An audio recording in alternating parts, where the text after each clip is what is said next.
Hi guys start. Hi guys, welcome back to my YouTube channel. अब आज हमारे पास है हमारे ब्रदर और ब्रदर के पास है ओला S1X प्लस और ये द लोड लोड ओला है भाई फर्स्ट गाड़ी है जो सबसे पहले जो लॉन्च हुई थी वो, और भाई ने तब ली थी तब की अब तक चला रहा है। भाई कितने हजार किलोमीटर चल गई है? भाई चल चुकी है अभी तक 15,000 किलोमीटर। समझ रहे हो भाई, कोर ये है। ओला को पैसे सबसे पहले इन्होंने दिए थे। इनने बोला था दो भाई गाड़ी। अब चलिए बात करते हैं भाई। मैं आपको ना वीडियो लंबा नहीं खींचूंगा। नॉर्मल मेन चीज मैं आपसे पूछूंगा, फ्यू क्वेश्चंस में ही कंप्लीट कर देंगे। पहली, आपने गाड़ी कब ली? भाई मैंने ये पिछले साल फरवरी 2024 में परचेस करी है। 2024, हाँ आसपास ओला लॉन्च तभी हुआ था। आपको डिलीवरी कब तक मिल गई थी इसकी? डिलीवरी मुझे मिली थी 3 महीने में। 3 महीने में? मतलब जो मुझे डेट बताई गई थी ना, उससे भी 1.5 महीने ज्यादा। मतलब एक चीज को नोट करना पड़ेगा, ओला में वेटिंग टाइम है थोड़ा इशू।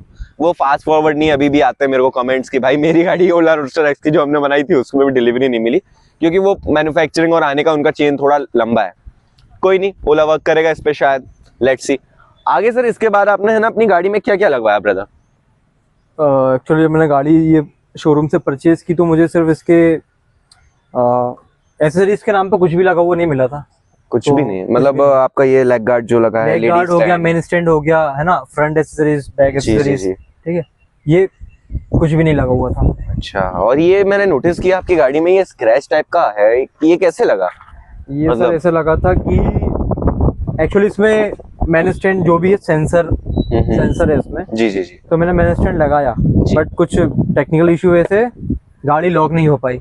गाड़ी ऑन थी, मैंने भी ध्यान नहीं दिया, तो कोई साइड में खड़ा था तो उसने गाड़ी, नॉर्मली अपन खड़े होते हैं ना तो होती है लोगों में कुछ ना कुछ हरकत करने की, तो उन्होंने रेस दी, गाड़ी आगे ठेला या कुछ खड़ा हुआ था तो उससे टकरा गई थी। वो इंडियंस का है थोड़ा क्रिएटिविटी, गाड़ी को चेक करना बहुत लगता है।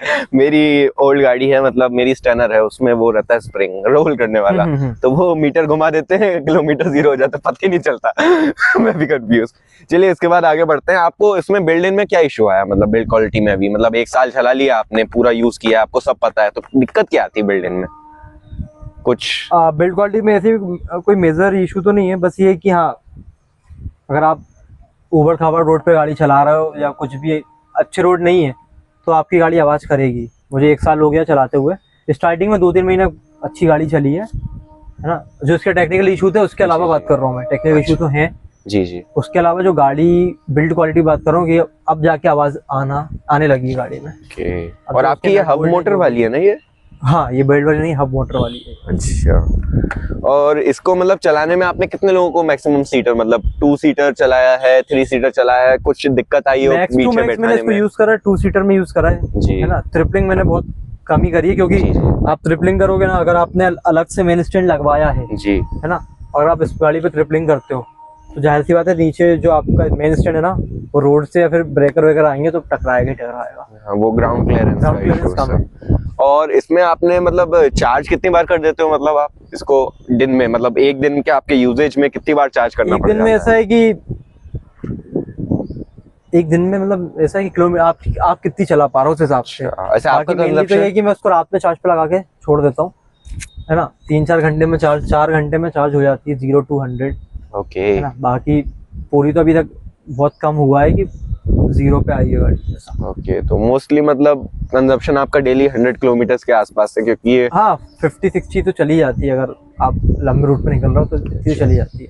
और इसमें मैक्सिमम आपको रेंज कितनी मिली, मतलब कंपनी क्लेम कर रही है कि इसमें नॉर्मल स्पीड पे क्लेम कर रही है कंपनी 100। ओके, है ना, लेकिन मेरा पर्सनल एक्सपीरियंस ये रहा है कि ये प्रॉपर 100 नहीं चल पा रही है, ये चल रही है 80-85 चल रही है, इससे ज्यादा नहीं चल रही। और वो इको मोड में 100 हो जाएगा? इको मोड 125 बता रहे हैं, तो भाई 100 मान के चलो आप उसमें। और स्पोर्ट्स का वही कंपैरेटिव में 70 मान लो ऐसा। और इतने टाइम में आपने सर्विस इसकी कितनी बार कराई? मेस्ट इशू क्या है आपको मेन इस गाड़ी में, जो आपको बहुत बड़ी दिक्कत लगी? ह्यूज, नॉर्मल नहीं, क्योंकि नॉर्मल मुझे पता है इसमें आपने डिस्क ब्रेक है नहीं, हाँ। शू है, ब्रेक शू आपका घिसेगा 1 साल में, कोई सी पेट्रोल गाड़ी का भी। जब मैंने परचेस की थी गाड़ी में तो इसमें फंक्शनिंग की कुछ दिक्कत थी। गाड़ी आप चला रहे हो, ऑटोमेटिक गाड़ी रास्ते में बंद हो रही है, या फिर आपकी गाड़ी पार्क है तो आपसे ऑन नहीं हो रही है। आप फोन ऐप से अनलॉक करके देख लिया, यहाँ पे पासवर्ड का ऑप्शन है, पासवर्ड डाल के देख लिया तो भी गाड़ी ऑन नहीं हो रही है ना। तो वो उसका कुछ अपडेट दिक्कत थी या कुछ टेक्निकल दिक्कत थी वो तो नहीं पता, तो फिर वो कंपनी वालों को कंप्लेंट करनी पड़ती थी, फिर वो कुछ अपने टेक्निक्स बताते थे कि आप डिग्गी के अंदर कुछ खोलो और उसके अंदर जो अच्छा, मतलब इसमें वही है ना, डिग्गी का स्क्रू निकाल के खुलती है। हाँ भाई, ओपन मतलब थोड़ा सिक्योरिटी का इशू है। सबसे मेन बात यही है कि ओला की जो ये इसका ट्रंक है, ये जो सीट है, ये सेफली है ही नहीं, है ना। आप इसमें कुछ अपनी सोच रहे हो कि आप कुछ कहीं भी जा रहे हो, कुछ अपना इंपॉर्टेंट सामान छोड़ के जा रहे हो इसमें, तो बिल्कुल सेफ नहीं है आपके लिए, क्योंकि ये यहाँ से नीचे से इसका ऑप्शन दिया है नट का, ईजिली खुल जाता है, कोई भी खोल सकता है। हाँ, फर्स्ट सीरीज में ये था, अब अपडेट में उन्होंने हटा दिया शायद। अच्छा, अपडेट का तो मुझे आइडिया नहीं है, मैंने जब ये ली थी तो उसमें तो है दिक्कत, इसके सारे उसमें। चलिए, मतलब मैं आपका इसका कोर चीज, मतलब लोग पूछते हैं कि रिव्यू देखा जाए, ये देखा जाए, मैं आपको फाइनल एक चीज पूछता हूँ, 1 साल आपने चलाई, उस टाइम पे अगर आपको पता होता है इसमें इतनी दिक्कत है, तो आप दूसरा ऑप्शन लेते या फिर तब भी इसे ही चूज करते? अगर ऑनेस्टली मैं बताऊं तो अगर मुझे उस समय ये पता होता या फिर उस समय मैंने इस मॉडल का जी फीडबैक देखे होते जी, तो फिर मैं जाहिर सी बात है बिल्कुल इस पे जाता ही नहीं।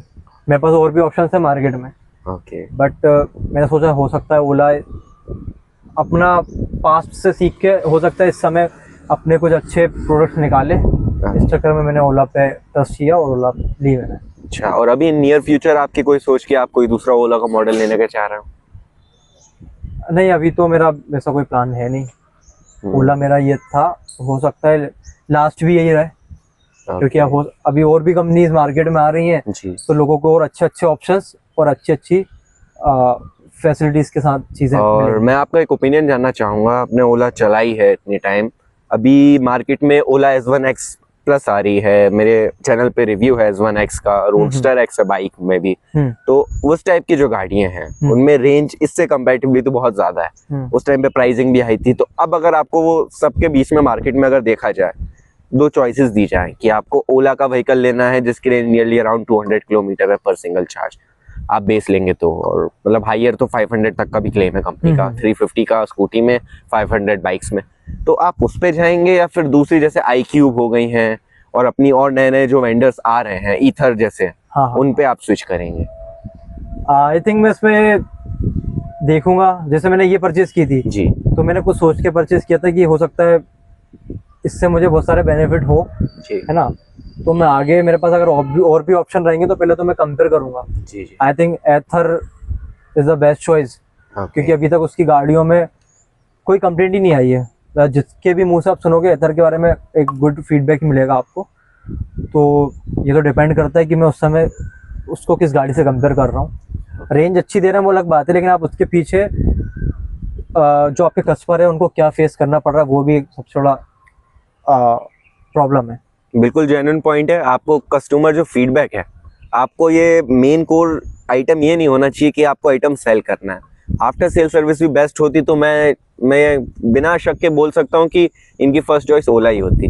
इनका जो ये इसके साथ एक्सपीरियंस है उस पर थोड़ा काम करने की ओला को थोड़ी सी ज़रूरत है शायद, क्योंकि अब आप कस्टमर हैं, आपने नया प्रोडक्ट लिया, फर्स्ट आपने पहले उन्हें ट्रस्ट दिखाया कंपनी को, बिल्कुल, तो कंपनी लायबल बनती है कि आपका वो ट्रस्ट पे बैक करे आपको। जैसे आपने बताया कि ये इश्यूज थे इसके में, इतनी दिक्कतें हुई हैं, कभी कभार ये आपने बताया डिग्गी नॉट सिक्योर है तो इसको अपडेट करना था। सिक्योर है, जहाँ तक कि इसका जो चार्जिंग पॉइंट है मैं आपको दिखाता हूँ, यहाँ पे ये भी कोई गाड़ी मेरी लॉक खड़ी हुई है, यहाँ पे कोई भी इजीली इसको ओपन कर सकता है ना, ये मैंने अलग से लगवाया है, ये ओला वाले नहीं देते हैं, ठीक है, आराम से खुला हुआ है।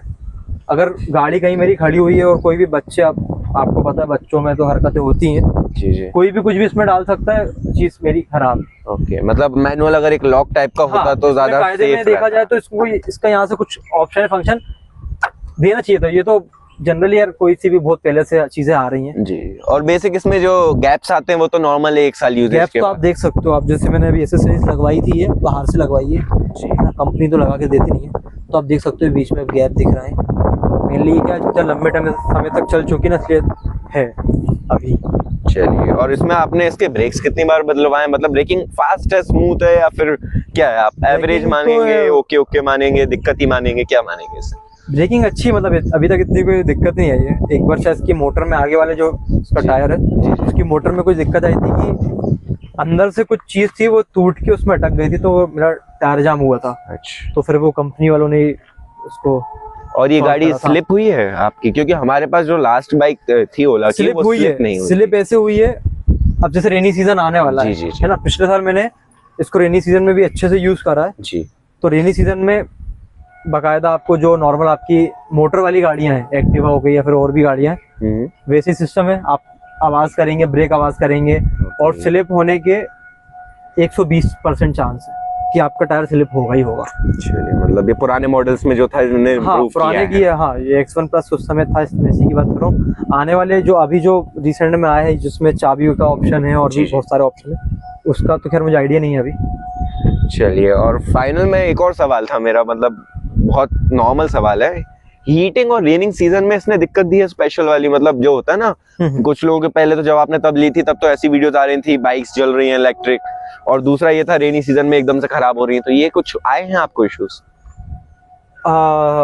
अभी तक तो मुझे ऐसा कोई इशू आया नहीं है, और सही बोलो तो मैंने इतना रफ इसको यूज करा भी नहीं है कि बारिश में अपन बिल्कुल डीप वाटर में अपन डाल रहा हूँ, क्योंकि क्या है, कुछ लोग गाड़ियों का मिसयूज भी करते हैं। अब मैंने एक क्लिप देखी थी, उसमें सामने वाले ने फुल वाटर में, मतलब पूरी गाड़ी ही डूब गई थी पानी में, और वो वहां पे चला रहा था इलेक्ट्रिक को। वही ना, अब हर चीज के दो पॉइंट ऑफ व्यू होते हैं ना, कि जिसको आपको गाड़ी को गलत दिखाना है जी, तो वो किसी भी हद तक जाके आपकी गाड़ी को गलत दिखाएगा। ओके। तो ऐसा कोई मुझे ना हीट में कोई दिक्कत आई है, ना बैटरी से रिलेटेड कोई दिक्कत है ना।